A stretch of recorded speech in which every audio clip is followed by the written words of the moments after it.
চীনের দুঃখ যেমন হুয়াংহো, বাংলাদেশ ফুটবলের তেমন ফিনিশার।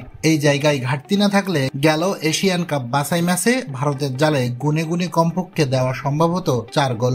ঘরোয়া লিগে খেলা ফুটবলার দিয়ে চেষ্টা করেও লম্বা সময়েও পারফেক্ট নাম্বার 9 এর অভাব পূরণ করতে পারেনি বাফুফে। তাই বাধ্য হয়ে যাচ্ছে বিকল্প পন্থায়। হামজা চৌধুরী বাংলাদেশের যাচ্ছি বেছে নেওয়ায় অনেক প্রবাসী ফুটবলার এখন ভাবছে লাল সবুজের ফুটবল নিয়ে। তারই ধারাবাহিকতায় ইউরোপ, মধ্যপ্রাচ্য এবং আমেরিকা থেকে অনেকেই আসছেন ট্রায়ালে। এরই মধ্যে অন্তত 4 জনকে পরখ করেছে বাফুফের টেকনিক্যাল স্টাফ। আরো অন্তত 20 জন আছে লাইনে। জুনে সিঙ্গাপুরের বিপক্ষে মাঠে নামার আগে তাদের মধ্যে থেকেই একজন ফরওয়ার্ড বাছাই করতে চায় ফেডারেশন। বাংলাদেশ দলের সবশেষ ক্যাম্পে ছিলেন ইতালি প্রবাসী ফাহমিদুল ইসলাম। স্বল্প সময় নিজের ফুটবল শৈলী দিয়ে মুগ্ধতা ছড়ালেও অদৃশ্য এক কারণে তাকে বাইরে রেখেই স্কোয়াড সাজান কোচ হেভিয়ার ক্যাব্রেরা। তবে সিঙ্গাপুর ম্যাচের আগে তাকে ফেরানোর ইঙ্গিত দিয়েছে বাফুফে।